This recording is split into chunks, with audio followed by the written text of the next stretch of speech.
যে কোনো যুগে যে কোনো দেশের ক্ষেত্রে আমরা দেখেছি যে তার সার্বভৌমত্ব রক্ষার জন্য এবং সাথে সাথে অনেক সময় আক্রমণাত্মক হয়েছে বিভিন্ন দেশ, এবং সেগুলো করার জন্য কিন্তু নৌবাহিনী, তিন বাহিনী অবশ্য ভীষণ গুরুত্বপূর্ণ, কিন্তু তার থেকে আমি বলবো যে নৌবাহিনীর গুরুত্ব কিন্তু অপরিসীম। সেটা বিভিন্ন সময় আমরা দেখেছি, এখনও দেখছি যারা জলে রাজত্ব করছে তারাই কিন্তু বিভিন্ন জায়গা দখল করে রেখেছে, সাথে সাথে বিভিন্ন জায়গায় রাজত্ব করছে এবং তাদের ইনফ্লুয়েন্স কিন্তু অনেক বেশি। তো একটা সময়ে বহু প্রাচীনকালে বিভিন্ন রাজবংশগুলো ছিল, বিভিন্ন জায়গায় যে সমস্ত রাজত্বগুলো ছিল সেগুলো দেখেছি ধুনা। তারপরে আমরা যদি আমাদের ইতিহাস, মডার্ন ইতিহাস যে সমস্ত শুরু হয়েছে সেই সময়ও দেখেছি বিভিন্ন জায়গায় ইউরোপিয়ান যে সমস্ত বড় বড় শক্তিগুলো ছিল, সেগুলো পর্তুগিজ বলো, ওলন্দাজ বলো বা অথবা ব্রিটিশ বলো, তারা কিন্তু জলে বিভিন্ন বিশাল রকমের শক্তিশালী ছিল। এখন যদি আমরা বলি সেখানে আমরা দেখতে পাবো অবশ্যই আমেরিকার যে শক্তি সেটাও দেখতে পাবো, চীনের যে শক্তি সেটাও দেখতে পাবো। আস্তে আস্তে চীন ওপরের দিকে যাচ্ছে, রাশিয়া ছিল এক সময়, এখনও আবার চেষ্টা করছে। যাই হোক, আজকে আমরা সেই রকমই একটা ভিডিও দেখব যেটা বাংলাদেশের ক্ষেত্রে প্রযোজ্য এবং বাংলাদেশের নেভি। হ্যাঁ, বাংলাদেশের নেভির একটা ছোট্ট ভিডিও রয়েছে এবং সেখানে যেটা বলা হচ্ছে join Bangladesh navy, live with your passion. তো যারা যারা ভর্তি হতে চাও, যারা যারা দেশের সেবা করতে চাও, তারা অবশ্যই নেভি জয়েন করো। যাদের সেই সক্ষমতা পূর্ণ করার ক্ষমতা রয়েছে তারা অবশ্যই নিজেদের প্যাশনটা ঠিক করে রাখতে পারো সেখানেই গিয়ে। আর বিশেষ কিছু না, তাড়াতাড়ি করে নিই, খুব ছোট একটা ভিডিও, ডেসক্রিপশন বক্সে লিঙ্ক দিয়ে রাখবো, সেখানে গিয়ে অরিজিনাল ভিডিওটা দেখো, সাথে সাথে চ্যানেলটাকে লাইক, শেয়ার, সাবস্ক্রাইব করে দিও। অ্যাডভেঞ্চারের শখটা রক্তে বরাবরই ঢেউ তুলত, ঢেউ ভাঙার সেই শখটাই আজ আমার অস্তিত্ব। নিজেকে চ্যালেঞ্জ ছুঁড়েছি কতবার, ভয় কিসের? আজ চ্যালেঞ্জ ছুঁড়ে দেই পুরো বঙ্গোপসাগরকে।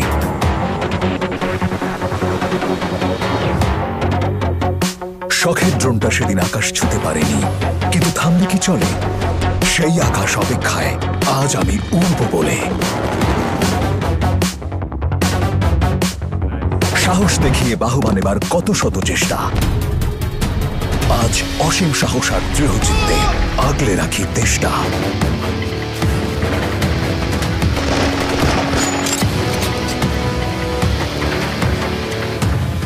স্ক্রিনটা যদি আরেকটু বড় হতো, ভাবতাম প্রতিদিন। এখন সমুদ্র থেকে আকাশ পুরোটাই আমার স্ক্রিন।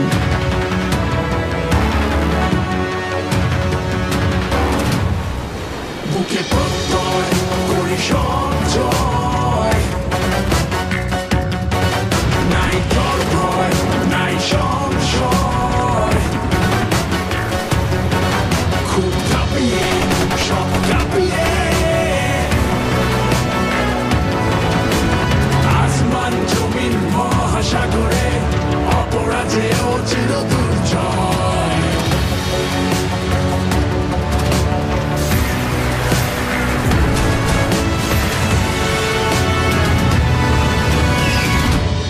আমি শান্তির পথে আস্থা পাজর দিয়ে আগলে রাখি। বুঝিনি মায়ের স্নেহের আঁচলটা কখন বদলে গেছে দেশমাতৃকার আঁচলে।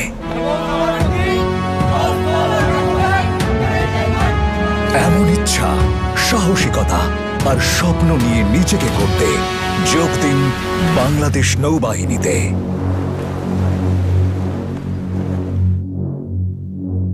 প্রফেশনাল এবং সিনেম্যাটিক একটা ভিডিও দেখলাম, খুব সুন্দর কম্পোস্ট, একটু ফাস্ট হয়েছে আমার মনে হলো, একটু স্লো করলে আরও একটু ভালো লাগতো, বিশেষ করে বোঝার ক্ষেত্রে আমি বলছি। তাছাড়া কিন্তু দারুণ লেগেছে।